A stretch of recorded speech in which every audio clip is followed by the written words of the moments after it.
아이고 피곤하다. TV나 봐야겠다. 많은 사람들의 후원과 기부를 받았던 밥법보육원의 원장이 금일 오전에 검거됐습니다. 아이들을 위해 기부된 후원품과 기부금 등 2억 원 상당을 빼돌려 개인 용도로 사용한 것으로 밝혀졌습니다. 저기 내가 후원하는 보육원인데. 경찰은 보육원의 후원금을 빼돌린 원장을 업무상 횡령, 업무상 배임, 보조금 관리에 관한 법률 위반 혐의로 구속 입건하였습니다. 저 매달 후원하고 있는 강성신 후원자인데요. 저 일단 정기 후원 해지합니다. 네, 빠르게 처리해드리겠습니다. 그리고 제가 지금까지 기부한 후원금이랑 기부금 다 돌려주세요. 저희가 등록청에 기부금 모집 등록이 안 된 기간이라서 그래서 뭐 후금 환불은 불가능합니다. 아니 기부금 모집 등록도 안 하시고 그러면 그동안 그렇게 많은 기부금을 받으신 겁니까? 네네, 죄송합니다. 네. 기부금 횡령이라는 불법 행위를 저질러 놓고 돈을 못 돌려준다고? 이거 내가 손해배상 소송한다. 기다려라 저 악덕 원장. 이들이 사용하는 방법은 뭐 어떤 게 있을까요? 아무래도 기부금이나 후원금 같은 경우에 이제 일정한 용처를 정해서 그리고 목적을 갖고 돈을 후원하는 것을 이제 의미를 합니다. 그렇죠. 이 보육원 같은 경우에는 아이들을 위해서 사용해야 될 돈을 자신의 가족을 이제 직원으로 허위 고용을 한 거죠. 또 어떻게 보면 허위 고용해서 그 돈을 횡령을 하거나 거래하는 업체와 이제 허위의 계산서를 발행을 한 겁니다. 그래서 단가를 이제 과다하게 계산하는 방법을 통해서 허위 세금 계산서를 발행을 해서 금액만큼을 이제 자신이 돈을 이제 빼돌린 사건이라고 보시면 이제 좋겠습니다. 보육원 원장은 어떤 죄에 해당되고 형량은 어느 정도 나올까요? 회계 책임자를 관리하는 입장에서 대표자죠. 네. 대표이기 때문에 업무에 해당이 됩니다. 업무상 횡령죄가 성립을 하고요. 보조금을 국가로부터 받았기 때문에 국가에서 받은 보조금을 용도에 사용한 경우 이를 처벌하도록 되어 있습니다. 이 두 가지 법률이 이제 사실 경합을 하고 있습니다. 총 징역 10년 이하 또는 벌금 5천만 원 이하 벌금으로 처벌될 수가 있습니다. 안 그래도 지금 시청자분들께서 도대체 배임이 뭐냐 이렇게 질문이 나오고 있는데 우리 법장님이 설명하는 횡령, 배임 뭔지 정확히 한번 알려주시기 바랍니다. 예, 알겠습니다. 횡령죄하고 배임죄는 어떻게 보면 형제 같은 쌍둥이? 이렇게 표현하면 좀 좋을 것 같습니다. 뭐가 형이죠? 횡령죄가 횡령죄가 형인 것 같습니다. 이제 신용 관계에 의해서 타인의 재물을 보관하는 자가 이제 본인이나 자기죠. 이제 자기 또는 제3자의 이제 이익을 도모할 목적으로 타인의 재물을 사실상 또는 법률상 처분하는 것을 의미합니다.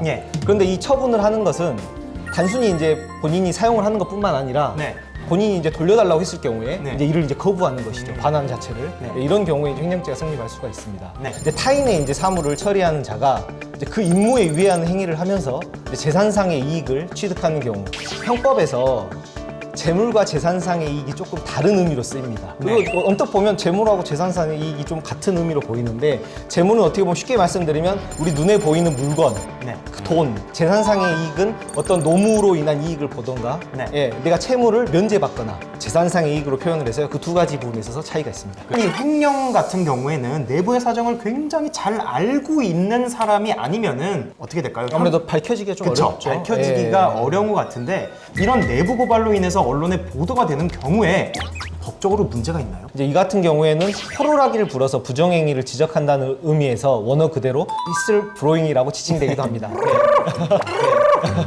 그래서 이제 이런 내부 고발자들은 굉장한 불이익을 얻게 됩니다. 내부 고발자를 상대로 손해배상 소송.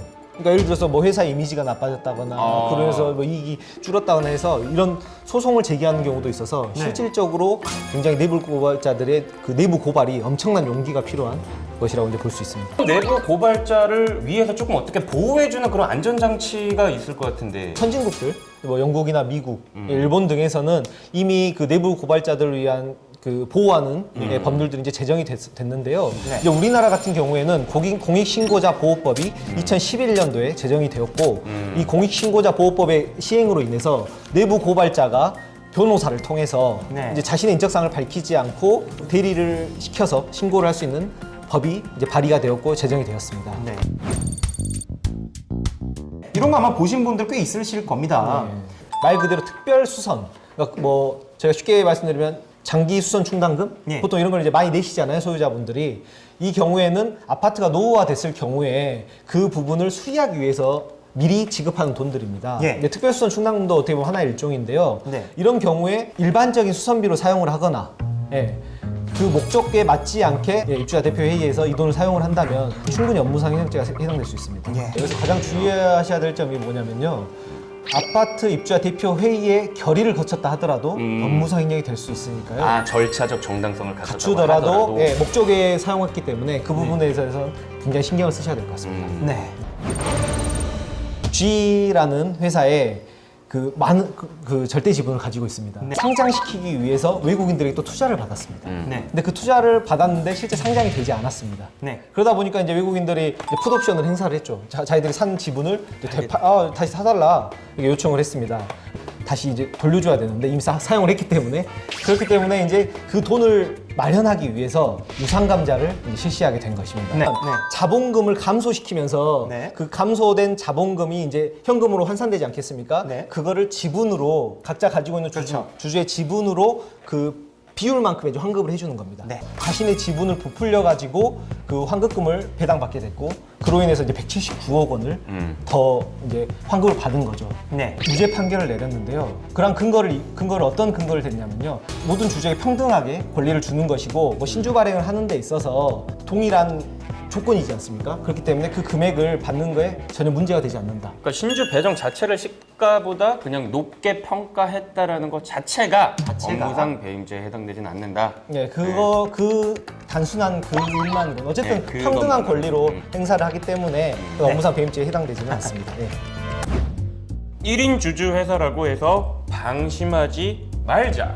법인을 설립했는데 개인 사업자하고 사실 차이가 없는 것처럼 보이지 않습니까? 개인과 법인은 우리 민법에서 그러니까 인격이 다르다고 네. 보고 있습니다. 그렇기 때문에 법인도 하나의 어떻게 보면 사람이죠. 통장을 마음대로 사용한다. 제 개인 용도로. 뭐 예를 들어서 제가 뭐 물건을 산다거나, 제가 뭐 골프 치러 가는데 골프를 친다거나, 뭐 영화표를 끊는다거나 이러면 이제 문제가 될 수 있는 거죠. 예. 법인에 의해서 사용해야 된다고 용도나 목적이 특정이 되어 있지 않습니까? 네. 그런 돈은 이제 제 개인 또나 혼용해서 사용하거나 제 개인으로 해서 사용한다면 1인 주주회사라고 하더라도 법인의 돈을 횡령한 것으로 처벌될 수가 있습니다. 뭐 배임죄도 마찬가지. 네. 알아두면 언젠가는 돈이 되는 정보. 밥보다 법!